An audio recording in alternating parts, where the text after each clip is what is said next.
No taterahy tena mikianja mitafina koron-drano ny faefatra ambe folo ka hatramin'ny fahenina ambe folo ny volana aprily lasa teo ny fiadina ny ho tompon-daka ny Madagasikara isa-tsokajy ny taona ny eo amin'ny taranja judo efa jato mena damianaka no isan'ireo mpandray anjara tamin'izany ary avy teo amin'ny ligy rehetra manerana ny nosy izy ireo 3 andro no nanatanterahana ny fifaninanana ka ny andro voalohany no nikatrohan'ireo anisan'ny sokajy taona cadet sy ny junior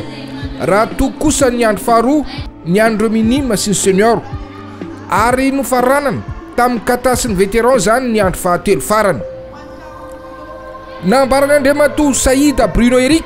filohan'ny fédération judo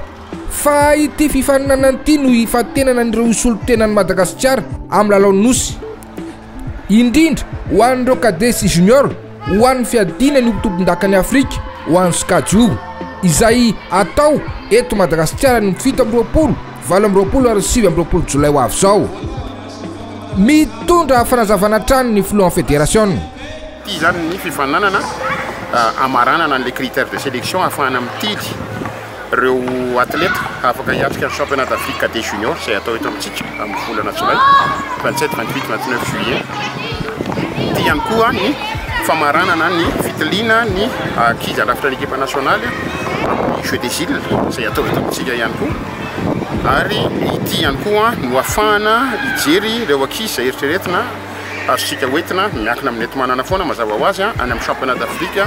senior ana Casablanca le 8 septembre mazava ho azy moa zany rehetrarehetra zany le Casablanca 8 septembre afahana qualifié ankizy raha ohatra ka mahazo vokatra izy amin'ny Jeux olympiques afahana miqualifié ankizy amin'ny Jeux olympiques zany mahazo vokatra sovatsara non raha ny Jeux des îles e mazava ho azy ny ato amin'ny taranja judo catégorie fito la fito vavy amin'ireo catégorie fito la fito vavy ireo règlement mipetraka any dia afaka miengagé roa par catégorie zany zany hoe efatra amby folo lahy efatra amby folo vavy de moins de 60 jusqu'à plus de 100 aminy lehilahy de moins de 48 jusqu'à plus de 78 aminy vehivavy valo amby roapolo zany ny athlète azotsika mokasina amin'ny Jeux des îles eto amintsika fa anisan'ny nanaitra ny maro ihany koa no nahitana ny Napoina Daniel jamba zay anisan'ireo mpananjara tamin'ity fiadina no tompon-daka Madagasikara ity ao amin'ny sokajy senior latsaky ny 10 kilao isan'ireo mamiratra ato anatin'ity taranja ity ny tenany ary mitondra fanampanazavana ihany koa mahakasika izay indrindra ny sensei antsa Rajatson iny tompo raha tsika malala fa amin'izao taon'izao ny fédération malagasy judo dia mandray ny mampivelatra ihany koa ny judo an'ny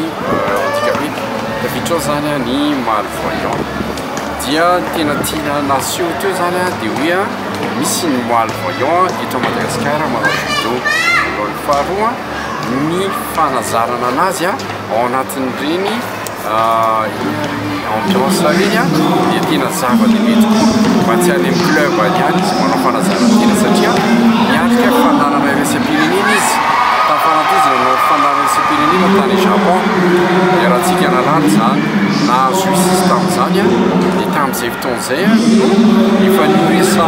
mikarakara ny judo maneran-tany hoan'ny malvoyant hoe manana izy manana vitany izy andray anjara amin'ny Jeux olympiques amin'ny herintaona efa tafiditra any 10 isan-jaton'ny tongony fa mbola tsy maintsy mandray anjara amin'ny fifaninanana hafa iraisam-pirenena satria zay zany lalàna misy